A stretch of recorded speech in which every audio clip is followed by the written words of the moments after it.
नमस्कार, बहुत बहुत स्वागत है न्यूज़ 21 में आप सबका। आपके साथ मैं हूं ऋतिका पांडे। हमारा स्पेशल बुलेटिन देख रहे हैं अपना बिहार, और बिहार की बड़ी खबरों से शुरुआत करें जो कि आ रही है भोजपुर से, जहां स्वच्छता ही सेवा अभियान के तहत 114 रैपिड एक्शन फोर्स द्वारा बुधवार को कोलईवर रेलवे स्टेशन पर स्वच्छता अभियान चलाया गया। जी आपको बता दें, कोइलवर स्टेशन पर स्वच्छता अभियान शुरू किया गया। विजुअल में देख सकते हैं, इस दौरान आरएएफ के अधिकारी, जवान और स्थानीय नागरिक एकजुट होकर स्टेशन परिसर की सफाई में जुटे हैं, स्वच्छता संदेश दे रहे हैं, जन जन तक संदेश पहुंचाया जा रहा है। कार्यक्रम का नेतृत्व 114 आरएएफ की कमांडेंट अश्विनी कुमार झा ने किया है। वहीं सफाई अभियान की अगर बात करें तो मुख्य अतिथि आरा बक्सर के विधान परिषद सदस्य राधाचरण शाह रहे।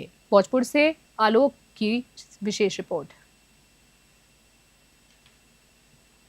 1 घंटा एक साथ इसका थीम है। आज 25 तारीख को 1 घंटे के लिए श्रमदान करने का आयोजन 114वीं वाहिनी आरएएफ के द्वारा यहाँ किया गया है कोइलवर स्टेशन पे। वैसे हम लोग ये स्वच्छता पखवाड़ा के तहत ये भी एक प्रोग्राम है जिसको 25 और 2 तारीख को, कल्मिनेशन जो होगा 2 तारीख को होगा गांधी जयंती के साथ। और इस पूरे जो पखवाड़े में हमने बहुत सारे जगहों को चिन्हित किया था जिसमें हमने सफाई अभियान का आयोजन किया। हमारे अधिकारी, अधीनस्थ अधिकारी और सारे जवानों ने बीड़ा उठाया था कि हम अपने क्षेत्र को स्वच्छ रखें। ठीक है, जो बेसिक सुविधाएं जो यहाँ नहीं है उसके संबंध में भी लोगों को जागरूक करें।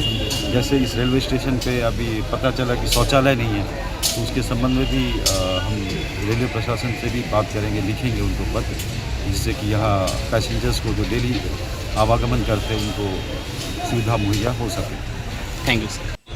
जो 114 बटालियन है वो देश का सेवा नहीं सिर्फ करती है, समाज सेवा भी करती है। और जो कमांडेंट साहब के द्वारा और इनके पूरे जवानों के द्वारा जो ये सोच है वो बहुत सराहनीय है। इसलिए कमांडेंट साहब को हम अभिनंदन करते हैं, स्वागत करते हैं। 1 घंटा। सीतामढ़ी से खबर देख रहे हैं। सीतामढ़ी के सोनावती कॉलोनी स्थित एक परिसर में आज जन स्वराज पार्टी के वरिष्ठ नेता आजम हुसैन अवर ने आगामी विधानसभा चुनाव के लिए अपनी दावेदारी की घोषणा की। आपको बता दें, उन्होंने ये भी बताया है कि बाजपट्टी विधानसभा क्षेत्र से चुनाव लड़ेंगे और क्षेत्र की 4 सबसे बड़ी समस्याओं को अपनी प्रमुख चुनौती भी मानेंगे। आजम हुसैन ने कहा है कि बाजपट्टी की जनता अब जदयू और राजद के शासन से ऊब चुकी है और बदलाव चाहती है। उन्होंने जनता से समर्थन और आशीर्वाद मांगा है ताकि वो शिक्षा, स्वास्थ्य, सड़क और प्रशासनिक कार्यों में सुधार लाकर बाजपट्टी में विकास की नई शुरुआत कर सके। सीतामढ़ी से अविनाश कुमार की रिपोर्ट।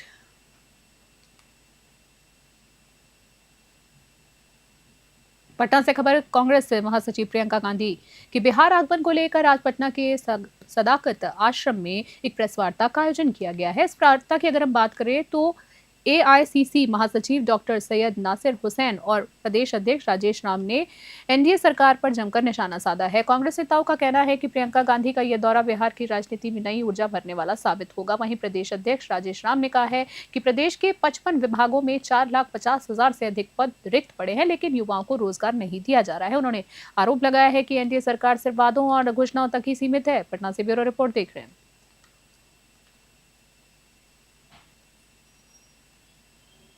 भाई, आपके पास 55 विभाग है, आप 20 साल से सत्ता में हो, 11 साल केंद्र में हो, तो बेरोजगारी के लिए आप पद होते हुए 4,49,000 उसको रिक्तियां क्यों नहीं पूरी कर सकते? सवाल तो ये बनता है। अब रही बात बेरोजगारी का, तो आप हाल में देखे होंगे कि हम विपक्ष में रहते हुए आदरणीय राहुल गांधी जी के निर्देश पर हमने यहाँ रोजगार मेला लगाया बापू सभागार में, और हमने ऑन स्पॉट लगभग 24,000 नौकरियां दी। तो आपको उस पर भी। अरवल से खबर देख रहे हैं। अरवल के जिला कृषि सभागार में गुरुवार को श्रमिकों को उनके अधिकारों और सरकारी योजनाओं की जानकारी देने के उद्देश्य से 1 दिवसीय ग्रामीण प्रशिक्षण शिविर श्रम अधिकार दिवस का आयोजन किया गया है। अधिकारियों ने दी गई जानकारी, जिसमें कार्यक्रम की अध्यक्षता श्रम अधीक्षक ने की है। इस दौरान जिला नियोजन पदाधिकारी, ट्रेड यूनियन के सदस्य और अन्य अधिकारियों ने श्रमिकों को समझाया है कि वे योजनाओं का लाभ सीधे प्राप्त करें और उनके किसी भी बिचौलियों से दूर रहे। अरवल से रंजन कुमार की रिपोर्ट।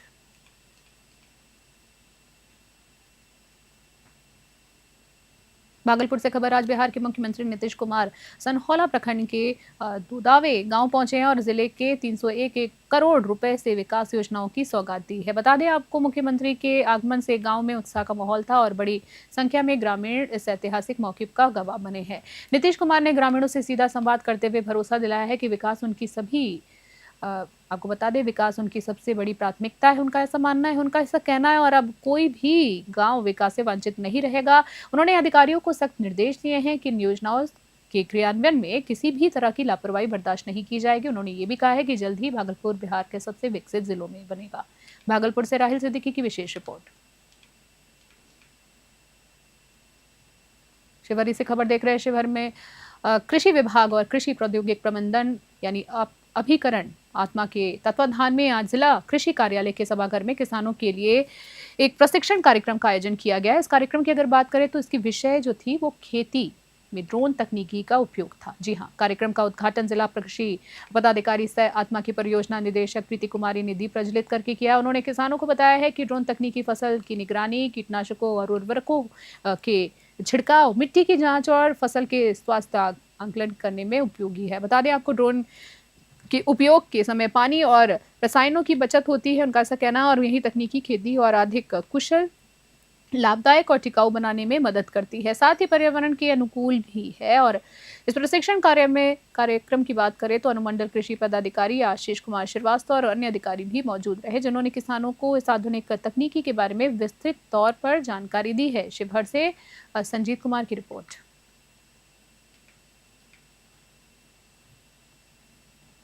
मधेपुरा से खबर। मधेपुरा जिला मुख्यालय में पुलिस प्रशासन ने नवरात्रि और दशहरा त्योहारों के मद्देनजर आम जनता में विश्वास बनाए रखने के उद्देश्य से गुरुवार के शाम फ्लैग मार्च निकाला है। फ्लैग मार्च का नेतृत्व सदर थानाध्यक्ष विमलेंद्र कुमार ने किया है।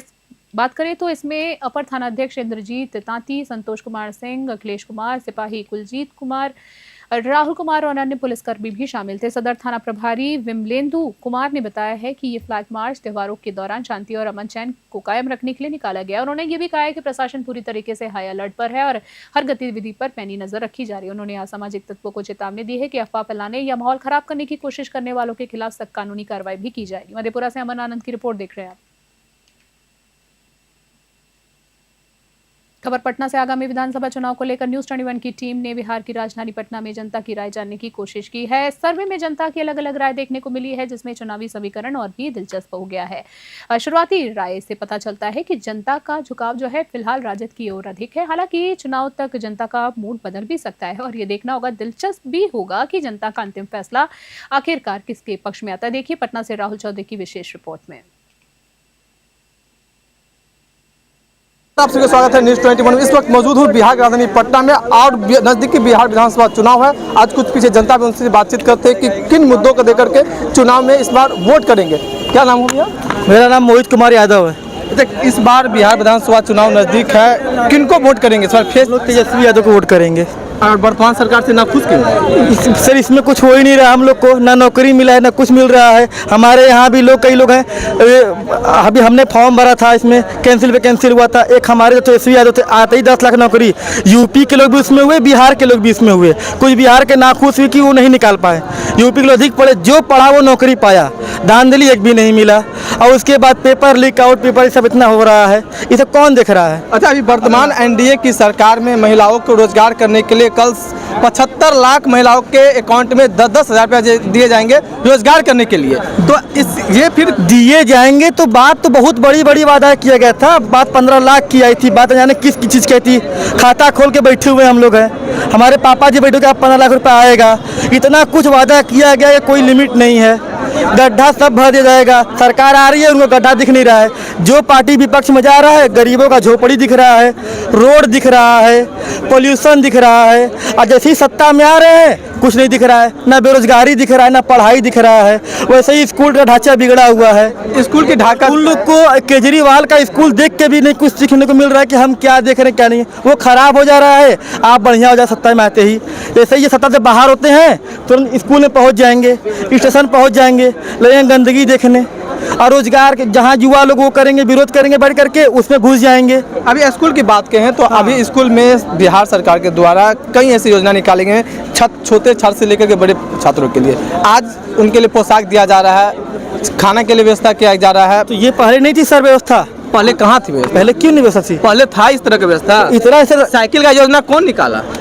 तो साइकिल का योजना सर ये निकाले आज महिलाओं के लिए इतना बड़ी उपलब्धि कौन दे रहा है? सर, महिलाओं को सर उपलब्धि की सरकार में नहीं मिल रही है। तो ये किसी को मिला था 1000 रुपया, किसी की मम्मी के खाते में 1000 रुपया आया है?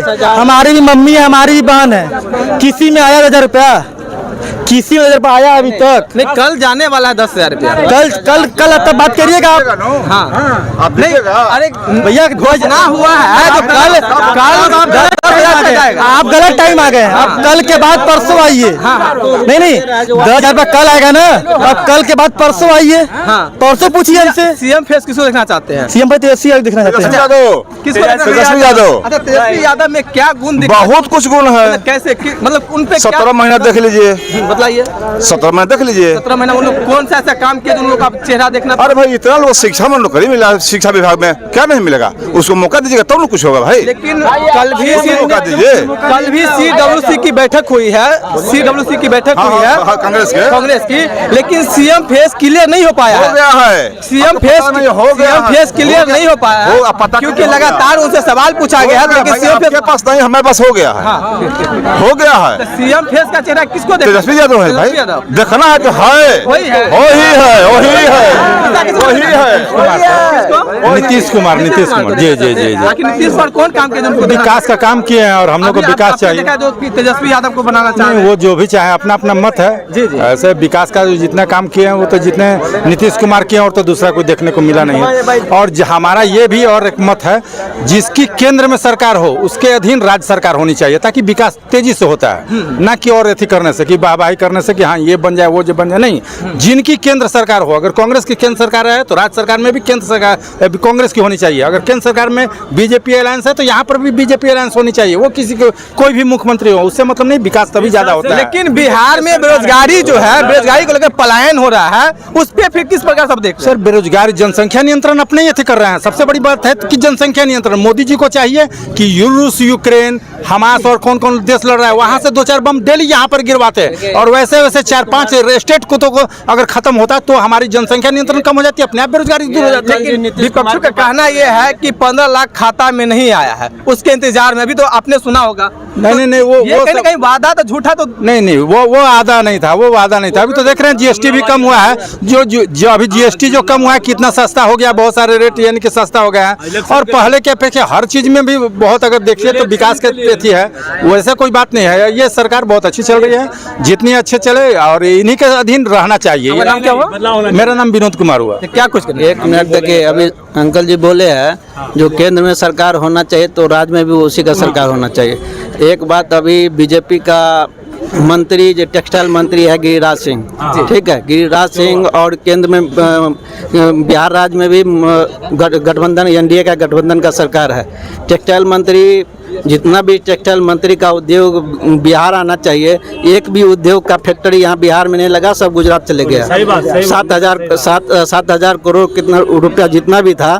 और वो इससे मीडिया भी पूछे भी गिरिराज सिंह से, मंत्री से, तो आपके बिहार में आप मंत्री होते हुए भी आपके बिहार में टेक्सटाइल फैक्ट्री एक भी इंडस्ट्री क्यों नहीं लगा?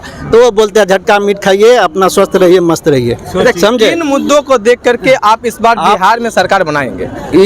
ये मुद्दा, यहाँ पे एक ही मुद्दा है, बेरोजगारी, पलायन, ये सब रुकना चाहिए। यहाँ पे बेरोजगारी, पलायन पे ही सरकार चेंज होना चाहिए। सीएम फेस किसका? CM face Tejashwi Prasad Yadav. CM face Tejashwi Yadav, दूसरा कोई नहीं। वही तेजस्वी यादव ही एक ऐसा बंदा है जो किसी को गाली नहीं देता है। जैसे आपको जैसे विपक्ष में उप मुख्यमंत्री है, ये क्या नाम है, चौधरी हो गए, ये सब जो है लालू यादव को सिर्फ गाली देंगे और काम का बात कहीं देखे है। और तेजस्वी प्रसाद यादव सिर्फ रोजगार मुद्दा, दावा, किसान का जो भी सहयोग है उस पे बात करते हैं। एक नया पार्टी भर के सामने आया है, प्रशांत किशोर जन स्वराज, उनको बहुत देखना। प्रशांत किशोर जन स्वराज का मुद्दा सही है, लेकिन जन स्वराज का भी बहुत वक्त है, इस बार उसका 5 से 10 सीट भी आ जाए। उनको पसंद करते हैं? पसंद करने की बात नहीं है, जो क्षमता में रहेगा उसी को पसंद करेगा। क्षमता में ही नहीं है उसको क्या पसंद करेगा? आप क्षमता में रहिएगा, आप मान लीजिए आपके पास 2 रोटी नहीं है खाने के लिए, तो आप क्या दौड़ने लगिएगा? आपका शक्ति रहेगा तब ना दौड़िएगा, उसके पास उतना शक्ति नहीं है। कुछ और है, उनसे भी कुछ बात करते। हाँ बोलिए, क्या कुछ कहना? आपका परिचय? हरेंद्र कुमार। जी जी, क्या कुछ कहना चाहते हैं? बिहार विधानसभा चुनाव नजदीक है, किन फेस को देख करके इस बार मुख्यमंत्री बनाएंगे? इस बार पलायन, बेरोजगारी के मुद्दे पर बिहार में बदलाव की बयार है और सरकार बदलेगी। और वर्तमान मुख्यमंत्री मेंटली रूप से बहुत थके हुए हैं, आप ब्यूरोक्रेट चला रहे हैं और एनडीए का सारा मंत्री भ्रष्टाचार में डूबा हुआ है। बिहार पीड़ित है, बल्कि बिहार में अगर ये सरकार रह गई तो बिहार का दुर्भाग्य है। बिहार में इस बार जो तीसरा विकल्प है कोई बड़ी बात नहीं है, जनता किसी के अधीन नहीं रहती है। अगर इस बार नहीं बदलेगी तो बिहार की जनता से एक भारी चूक होगी। निश्चित रूप से एक नई पार्टी का उदय हुआ है, उसका सारे युवा लोग उसकी बातों का प्रयास का सराहना कर रहे हैं। इसी पटना की सड़कों पर बड़े बड़े कॉर्पोरेट लोग नौकरी बेची जा रही है, लोगों का पहले ही नौकरी बिक जा रही है, लोग परीक्षा दे रहे हैं और इसी ठंडी की रात में लोगों को दौड़ा दौड़ा कर राजधानी की सड़कों पर पीटा गया। बहुत चिंताजनक है। कोई 200 करोड़ का जमीन ले रहा है। जेडीयू का मंत्री मंगल पांडे सबसे भ्रष्ट स्वास्थ्य मंत्री बिहार का, और जितना भी डिप्टी सीएम जो है 4-5 आदमी का नाम आया है, ये सब लोग भ्रष्टाचार में आकंठ डूबे हुए हैं। और मानसिक रूप से थके हुए नीतीश कुमार इन लोग से कुछ बोल भी नहीं पा रहे हैं। और सबसे बड़ा बात है कि भारतीय जनता पार्टी जो अपने आप को कहती है कि विश्व की सबसे बड़ी पार्टी है, वो अपने मंत्रियों पर कुछ संज्ञान भी नहीं ले रही है, जबकि पब्लिक डोमेन में अखबार में आ रही है सब बात, और ये बहुत चिंता की बात है। किनको आप बनाना चाहते हैं इस बार मुख्यमंत्री? नई दल है, बदलाव की बयार है। हो सकता है कि अगर सब लोग राज्यवासी प्रयास करें तो नई दल की सरकार बनेगी बिहार में। नई दल कुछ जनसुराज, हाँ, एक तीसरा विकल्प है। पहले लोग मनमानी अपने जातीय फैक्टर में फीट बैठाकर टिकट दे देते थे, अब वो समस्या नहीं रही। अब अगर जिसको एनडीए, चाहे अब तेजस्वी यादव की क्या बात करते हैं, बाहर में उनका असेंबली सीट डूब रहा है तो ये रील बना रहे हैं। राजनीतिक गंभीर विषय है, मतलब नौटंकी और ये सब डांस गाने का विषय बिल्कुल नहीं है। प्रशांत किशोर का कौन सी बात तो आप लोगों को पसंद आया जो उनको? आप अभी भी सब बात कर रहे हैं। कौन बात आपको पसंद? कौन सा बात आपको प्रशांत किशोर का है कि जो कि अच्छा नहीं लग रहा है, बताइए। आप बताइए कि कौन सा बात? सबसे बड़ी बात कि जब यहाँ का नौजवान लड़का बाहर में 10-12 हजार के लिए नौकरी करने के लिए जाता है, घर में उसके किसी उसके निकटवर्ती रिश्तेदार का मृत्यु हो जाती है, उसका समय पर भेंट नहीं हो पाता है, इससे बड़ा दुर्भाग्य क्या है? मतलब बिहार एक तरह से जल रहा है और ये लोग मतलब सारे लुटेरे लोग मंत्री बने हुए हैं बिहार में। अब बहुत चिंता का विषय है, ये पेपर में आ रही है रोज। तो बदलाव जरूरी है। बदलाव नहीं होगा तो बिहार का दुर्भाग्य होगा। तो यहाँ पे कुछ और जनता है, उनसे भी हम बातचीत करना चाह रहे हैं कि कैसा, किस प्रकार से सरकार चाहिए, नया सरकार बदलना भी चाहिए, विकल्प, तीसरा विकल्प को ढूंढ रहे हैं। हाँ, क्या कुछ कहेंगे? नजदीक है सरकार कैसे? लोग को बातें हम सुने, हाँ, उनका बातें, वो कुछ लोग बोले कि फैक्ट्री बिहार में नहीं है, पलायन हो रहा है। तो फैक्ट्री जो लालू सरकार में था 15 साल में, बहुत से सारे फैक्ट्री बंद हो गया है। अब अभी बात कर रहे हैं कि फैक्ट्री चालू करो, तो अपना पहले देखें ना कि अपना सरकार में क्या किए। नहीं, विपक्षी का कहना है कि 20 साल से बिहार में रोजगार नहीं हुआ, जिसके कारण पलायन हो रहा है। पलायन तो लोग बाहर कमा के अपना घर में नहीं कमाने मिलता है तो बाहर कमाने जाते हैं, वो तो हर स्टेट का बात है। लेकिन बिहार से कुछ ज़्यादा लोग जाते हैं बाहर कमाने के लिए, यहाँ रोजगार कम है तो बाहर तो जाएंगे ही। यहाँ सवाल है कि बोले कि स्वराज पार्टी, तो एक नया केजरीवाल का फिर उदय होगा, जैसे दिल्ली में हुआ केजरीवाल घोटालेबाज, उसी तरह स्वराज पार्टी आएंगे तो एक नया फिर केजरीवाल आएंगे। इसलिए अभी जो सरकार चल रहा है वो कह रहे हैं थकेला, लेकिन थकेला बात नहीं है, वो सबसे बड़ा अनुभव सरकार चलाने का नीतीश कुमार में अनुभव है। जब वो आज 15 साल 20 साल सरकार चलाएं, कितने बखूबी से बिहार को चलाए हैं, हर चीज को सुधारे हैं। पतन नहीं होने दिए, बाकी बिहार को ऊपर उठाए हैं जितना संभव है। इस बार बिहार में बदलाव होगा या वही बदलाव का नहीं सोचिए। एनडीए सरकार अभी जरूरी है बिहार में। हाँ। ये लोग अभी एनडीए, अब विरोधी किसी को मौका मिलेगा तो बात करते हैं घोटाला का, वो तो आओ घोटालेबाजी करेंगे। अच्छा, हम महिलाओं से जानना चाह रहे हैं कि आखिर किनको इस बार सरकार बनाना चाहते हैं? अरे नीतीश कुमार बड़े, नीतीश कुमार रही इंजीनियर बड़े, पढ़ा लिखल बड़े, बिहार चला के उनका लूर बा। जंगल राजा आ जाए तो वो थोड़ा तू लूटो, थोड़ा दिल्ली भेजो। कह रहे हैं कि थक गए हैं। अब नीतीश कुमार जो है जहाँ जाते हैं वहाँ सही तरीके से बोल नहीं रहे हैं। बीजेपी उनको कुछ नहीं, वो वही तो चलावे था, निमन चल रहा बा। हाँ, वो तो अनभल बा। रुपया कहाँ से आई? जेल में से कहाँ से रुपया धइल बा? या रुपया तो दिल्ली से देता, वही जाने था कि बिहार कैसे चलेला। ये कहाँ से चलाई? एगो वोट काटवा खड़ा बा, एगो जंगल खड़ा बा। तेजस्वी यादव बोले कि 17 महीना में 3 लाख हम रोजगार दे दिए। अरे बाप तो दहलस 20,000 के नौकरी लोग के बांटो चल। ट्रेन में गइल तो वो बोगिए सारा समाप्त कर दहलस। घर तर से बनवा दहलस रेल मंत्री अपन मेहरारू के है, चारों तो उ नौकरिए देले बा। तो तेजस्वी ना दिहन, वो दिहन 3-4 किता मकान जो पटना में भइल बा, वो बेच के नौकरी सब के। क्राइम बढ़ गया, अभी बोल रहा है कि क्राइम बढ़ गया। कुछ नहीं बढ़ो, कहाँ क्राइम बढ़ बा? क्राइम नहीं बढ़ रहा, जगह जगह लूटकांड हो रहा है। अरे ओकरे राज में कराए रहे, जंगल राज कैसा भाई? भैया बोल रहे हैं कि पारा जैसा हॉस्पिटल में हत्याकांड कैसे हो गया? तू ही गई लो करे खातिर। ये तो मुंह के थेथराई हो गया, मुंह के थेथराई हो गया। अच्छा, ये पहले जैसे ही बता रही कि रेल मंत्री में ये हो गया। भारत सरकार के रेल मंत्रालय में आज तक इतना जितना तो देख सकते हैं कि लालू यादव जो रेल मंत्रालय में फायदा पहुंचा दिया, आज तक कोई हिस्ट्री में ऐसा रेल मंत्रालय कोई फायदा नहीं पहुंचाया है। आप हिस्ट्री उठा के देख लीजिए।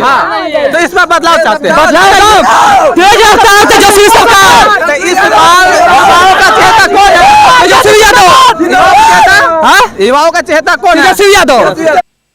फॉरबिसगंज से खबर देख रहे हैं। आगामी 27 सितंबर को केंद्रीय गृह मंत्री अमित शाह का फॉरबिसगंज में कार्यक्रम तय है। आपको बता दें वे यहाँ हवाई अड्डा मैदान में 10,000 जिलों माफी चाहेंगे 10 जिलों के भाजपा कार्यकर्ताओं के साथ बैठक और एक जनसभा को संबोधित करेंगे। इस कार्यक्रम की तैयारियों में प्रशासनिक अधिकारी और भाजपा कार्यकर्ता पूरी तरह से जुट गए हैं। स्थानीय विधायक की बात करें तो विद्यासागर केशरी ने बताया है कि इस कार्यकर्ता सम्मेलन में 10 जिलों के 49 विधानसभा क्षेत्रों के कार्यकर्ता भाग लेंगे। साथ ही साथ गृह मंत्री अमित शाह कोर कमेटी के सदस्यों के साथ 2 घंटे तक मंथन करेंगे और उसके बाद कार्यकर्ताओं को संबोधित भी करेंगे। फॉरबिसगंज से मुबारक हुसैन की रिपोर्ट।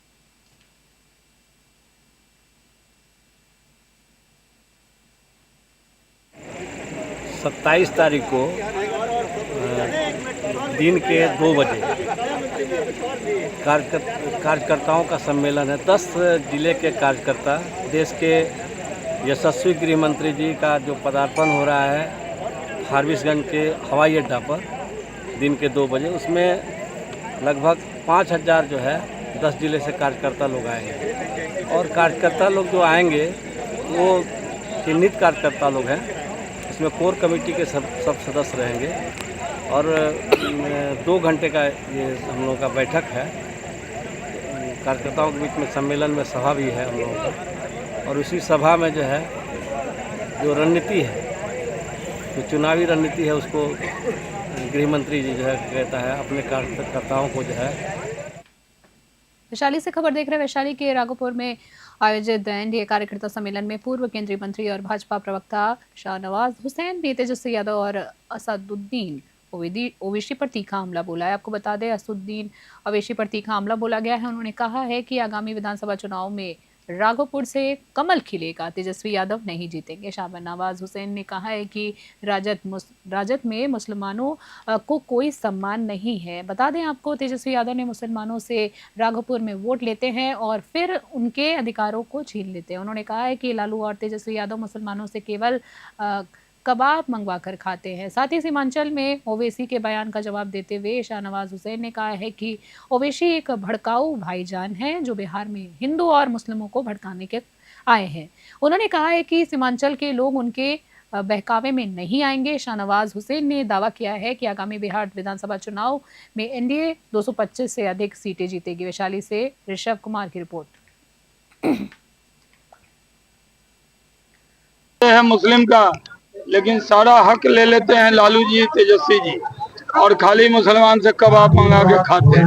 आपने अभी कहा कि राघोपुर से तेजस्वी यादव को विधायक बनाकर भेजेगा और तेजस्वी यादव ने राघोपुर से मोदी जी को चुनाव लड़ने के लिए चुनौती दे दी है। हाँ, तेजस्वी यादव इस बार राघोपुर से जीत नहीं पाएंगे, राघोपुर से कमल खिलेगा। सीमांचल में वैसे पहुंचे हैं और बोले हैं कि प्रधानमंत्री नरेंद्र मोदी है, तो सीमांचल के लोग घुसपैठी बता रहे हैं। सीमांचल में वैसे पहुंचे हुए हैं, बता रहे हैं कि सीमांचल में घुसपैठी है, ये बता रहे हैं। खबर देख रहे हैं अरवल से, जी आपको बता दें अलवर जिले के चौहर पंचायत के कुदराशी गांव में ग्रामीण आज भी मूलभूत सुविधाओं के अभाव में जीवन जीने पर मजबूर है। उनका कहना है कि कई बार शिकायत करने के बाद भी सड़क और नाली की समस्या का कोई समाधान नहीं हुआ है। ग्रामीणों ने बताया है कि गांव की सड़कें पूरी तरह से टूट चुकी हैं और नालियों का गंदा पानी सड़क पर जाम हो रहा है। बता दें इस जगह कीचड़ फैल चुका है, हर जगह कीचड़ फैल चुका है, जिसमें लोगों का चलना तक मुश्किल हो गया है। वहीं गर्मियों की बात करें तो मौसम में यहाँ समस्या जो है और भी ज़्यादा गंभीर हो जाती है, क्योंकि पानी ज़्यादा होता है। ग्रामीणों का आरोप है कि जिले के कई अधिकारी और जनप्रतिनिधि इस रास्ते से गुजर चुके हैं, लेकिन फिर भी कोई भी स्थिति में सुधार नहीं किया गया है, ना ही हुआ है। ग्रामीणों ने बताया कि उन्होंने पंचायत के मुखिया प्रतिनिधि से इस बारे में बात की थी, लेकिन उनके साथ दुर्व्यवहार किया गया है। अब ग्रामीण प्रशासन से जल्द से सड़क और नाली मरम्मत करने और उनकी समस्याओं को हल करने की भी मांग कर रहे हैं। अरवल से रंजन कुमार की रिपोर्ट।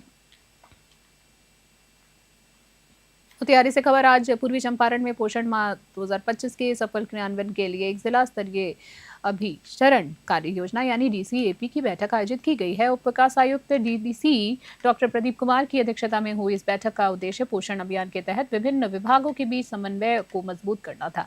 सभी आंगनबाड़ी केंद्रों को पेयजल, शौचालय और विद्युत कनेक्शन की व्यवस्था 100% यानी 100% सुनिश्चित करने की गई है, वहीं की जाए उन्होंने कहा है। वहीं सभी आंगनबाड़ी सेविकाओं और सहायकों का आयुष्मान भारत कार्ड बनवाना अनिवार्य है। बता दें आपको 26 सितंबर को सभी महिला पर्यवेक्षकों के माध्यम से हर वार्ड में मुखिया की भागीदारी के साथ पोषण पर चर्चा के लिए चौपाल का आयोजन किया जाए।